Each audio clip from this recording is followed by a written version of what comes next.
Isang krimen, ang unang pagpatay sa kasaysayan. Ginawa ng sariling kapatid.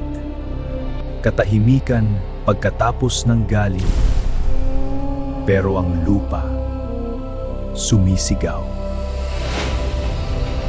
Isang tanong mula sa Diyos na hindi kayang takasan. Hindi ko alam, isang kasinungalingan na alam niyang mali. Isang sumpa na hindi mawawala kahit saan siya pumunta. Isang sumpa na nagtanggal sa kanya ng kakayahang mabuhay sa lupa. Ang naging kasama niya sa bawat hakbang. Banta mula sa mundo ang kinakatakutan niya. Isang tanda, hindi para parusahan, kundi para protektahan. Paglayo mula sa presensya ng Diyos, ang tunay na parusa. Isang bagong lupa kung saan magsisimula muli. Isang bagong lupa malayo sa Diyos kung saan magsisimula muli.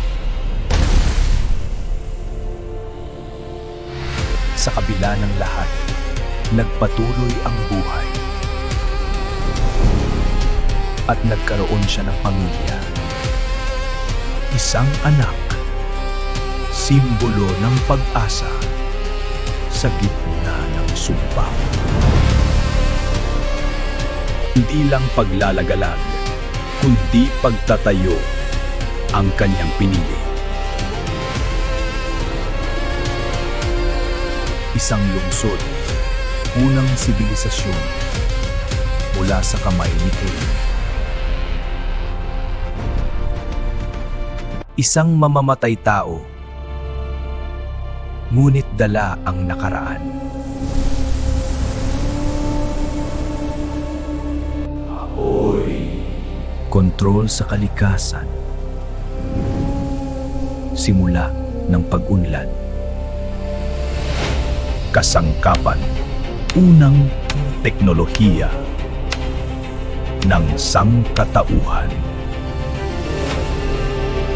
Mga taong napa, nagtipon-tipon at bumuo ng lipunan. Patuloy ang buhay kahit may sumpa na hindi nawawala. Paglalakbay, paghahanap ng lugar para mabuhay.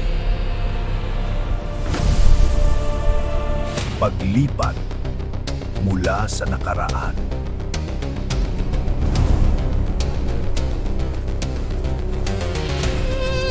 Survival, araw-araw na laban para manatili sa buhay. Pagbalik sa lupa na minsan isinumpa ka, hindi na tulad ng dati. Unti-unti, nabuo ang lipunan na may sariling sistema. Dumami ang tao, lumawak ang mundo, at nagsimula ang sibilisasyon.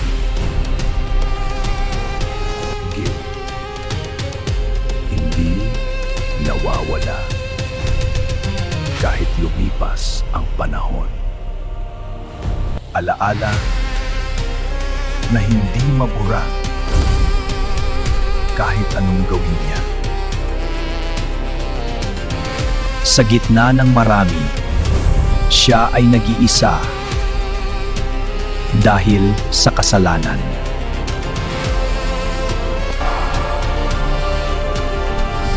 na laging sumusunod kahit walang tao. Panaginip na paulit-ulit bumabalik ang nakaraan. Gabi sa walang kapayapaan.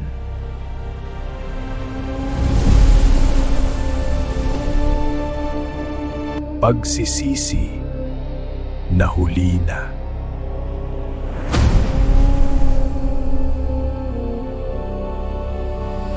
Galit na hindi nawawala kahit tapos na ang laban.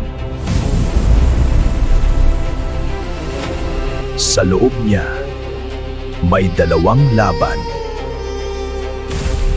na walang panalo. Sino siya? Isang ama o isang mamamatay tao? Takot. Hindi sa tao, kundi sa Diyos. Oras. Patuloy na dumadaloy, pero hindi nakakalimot.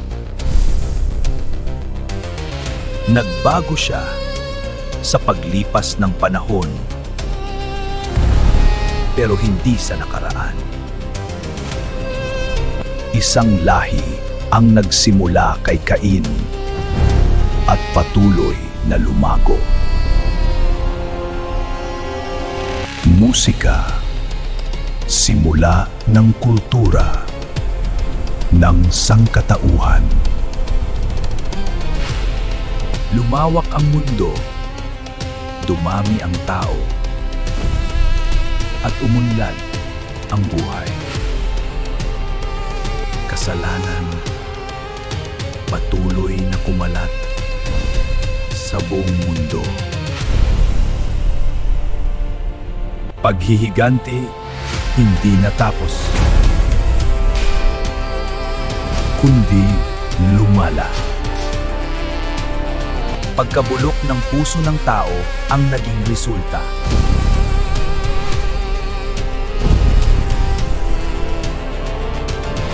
Pag-unlad ng kakayahan ng tao sa kabila ng kasalanan.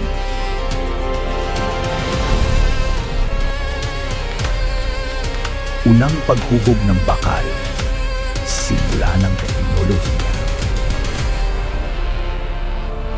Ngunit bumalik ang karahasan sa susunod na henerasyon.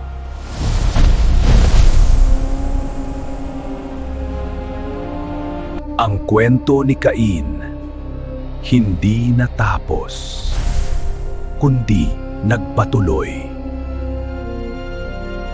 Sa huli, si Cain ay tumanda, dala ang kanyang kasalanan. Hindi siya pinatay, siya ay pinrotektahan sa kabila ng kasalanan. At ang kwento, hindi lang kay Cain, kundi sa lahat ng tao.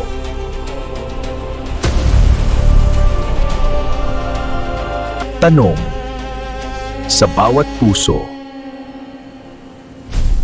ano ang pipiliin mo? Tatakas ka ba sa iyong kasalanan o haharap dito?